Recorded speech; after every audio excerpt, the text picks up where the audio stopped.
Hey guys, it's Mcie, player for Elevate. Today I'm going to walk you through some tips on how to be a support player. Don't forget to like the video and subscribe to the channel.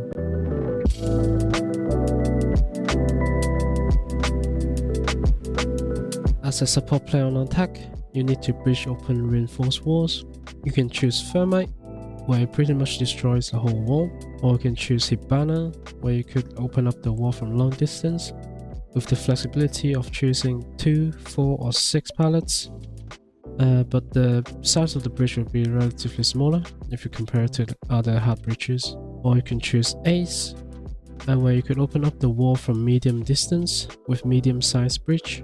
Or you can choose Maverick, when you can't get rid of the mute jammers, banner charge or K charge on the wall. When there's something on the wall like a mute jammer, banner charge or K charge, you need EMPs to deal with that. So most of the time you need Thatcher for his EMP grenade, but sometimes Thatcher is banned, so you need to pick operators that has the impact EMP grenade. Apart from breaching the walls, you need to gather information for your teammates. IQ is a great operator for that, where you can just scan and see what electronics are in the room. Dokaibi is another great operator for that, where you can just use the Dokaibi core and do any fast or lazy clearing of the room, where it saves you a lot of time. You could use Jackal or DMOS to actually track where the defenders are. As a support player, you also need to clear out any gadgets that's in the room or on the door, so that your teammates can walk in and take the gunfight for you. Twitch, Brava and Flores are the best operators to do that. You see how I have listed a lot of operators for you? Just because you're playing the support role doesn't mean that you have to stick to the 3 same operators every single round. Because you're a support player, most of the time you're spending in the backline where you're trying to help your teammates. So you're going to have a lot of long distance gunfights. So I recommend using those 2.5 scopes on attack. Most of the time you're on the back line, so what you want to do is join your teammates to let your teammates to take the room. Make sure you check the door to see if there's any traps on it, and make sure to check all of the corners of the room. So like that and that. When there's nothing in the room, you tell your teammates to walk in, take the control, and if you're close to the bomb site and these 2 walls are reinforced, you should check if there's anything on the wall just by using your drone or just looking. If there's mute jammer or Cage Claw, tell your teammate to get rid of it using EMP or just by simply going below to bucket off or ash charge. After everything is off the wall, just breach the wall and you try to find out if site is clear. If the site is clear, make sure your teammates have your cover on this door or this door. Throw some flashbangs in and just run into a safe spot to plant. After you planted the diffuser, you can stay where you are if you get stuck, or you can get out, play for a post plant.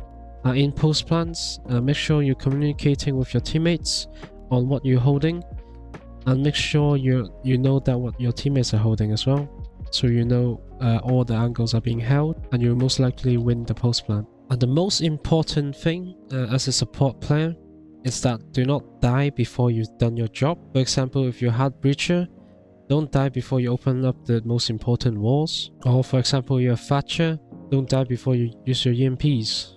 You might not be able to get the wall open, so you might lose the round because of your early death. Be a good support player on defense, it's all about wasting time, it's all about denying the attacker's push. There are some operators that suit this role very well. For example, Smoke. You have 3 gas grenades, each one lasts about 10 seconds, and this means that you can deny one area of the push for 30 seconds or 3 different areas for 10 seconds. This gadget is really good, especially when the timer is really low, because if after you've used all your gas grenades and the round has 15 seconds left, there's a good chance that you could catch the attackers off guard, because they're gonna panic that they're gonna lose to the timer. Same to go with Tachanka with his incendiary grenade launcher. He has 20 ammos, and each lasts about 7 seconds, which if you add them up, it's about 2 minutes and 20 seconds. And it's pretty much the whole round if you consider the fact that it takes time for the attackers to actually push into the building. So he's really good as well. You can use Echo as well. You can use his yokai drones to drone for your teammate and take gunfight with, or you can stick the yokais in some random places and gather some info, or you can use the yokais to stun the attackers when they're planting, so they have to replant. So he's a really good operator as well. Or you could use Cade. You can Cade trick the hatches when Thatcher is banned. So all they have is the mini EMPs, which the range is really small. So if you put your Cade charge in some weird places, they might miss it and they can't open a wall. It's a really good way to waste time. Or finally, you can use a Turbo. It's got free freezing canister. Each one freezes the wall for 10 seconds, so you can delay the push by 30 seconds. If you combine Turbo with Cade, sometimes it's really hard for the attackers to breach the wall or the hatches, so it's a really good combo you can use in ranked. Now let me show you some really good spots to play as a support player. So I've shown you some power positions to play on certain maps, but how do you actually play as a support player in a round? So as soon as prep phase finishes, you should go on the cams that's outside the building to see how many people spawned and spawned where. This should give you a good idea that what kind of a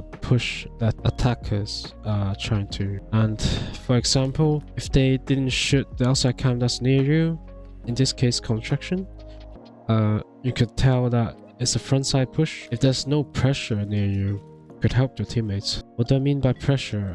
Pressure is like the attackers didn't open the barricades near you, or you can't hear any footsteps near you, or they simply just didn't shoot the cam that's near you. For example, in this case, construction cam and the tier 1 cam. Make sure you don't stay on the cams for too long because you might get rushed. If you hear nothing around you, you should go help your teammates.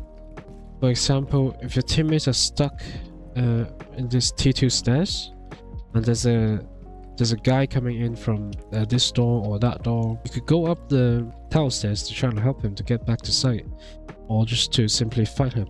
Or you don't have to actually be physically present to help your teammates. You could go on the cams that's near your teammates and give information to them. For example, there's a guy pushing dining, you say that to your teammates.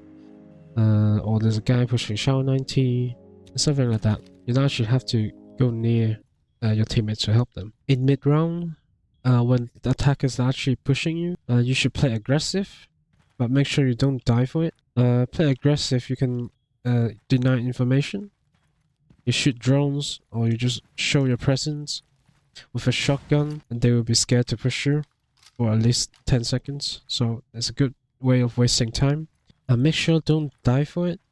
If you die too early with your gadgets in hand or in your pocket, it's a massive waste, because your smoke grenade can waste like 30 seconds of the round. Is a lot of time. Another great spot to play as a smoke is this top blue position in Night Heaven Labs. You can have barbed wire on the door and a barbed wire in the middle of the staircase. You can also have ADSs and one magnets on the door, protecting you from flashbangs and nades. You have a rotate on this ward in case you want to fall back into sight. When the attackers start flashing you, you should use one smoke to stop them pushing through with their flashbangs. In this way, you can waste a lot of time, and most importantly, wasting their utilities. If you waste all of their flashbangs or nades, all they can do is walk in this doorway and take a 50-50 gunfight onto you. But in this case, you have a shotgun, so you're probably going to win this gunfight. If the attackers are smart, they try to pinch you from this door and walk up the staircase at the same time. A really great way to play as a smoke is smoking one door off, and then you can swing with a shotgun to the staircase. Or vice versa, you can smoke off the staircase and swing the doorway. On Chalet basement defense, this metal shelf is a really great spot if you want to play Tabarao, as you can freeze a wall from here, and you can also freeze the connector hatch from here. All you have to do is go prone and find the perfect spot where it's just under the door frame. The canister radius is so big that it will actually reach the reinforced hatch.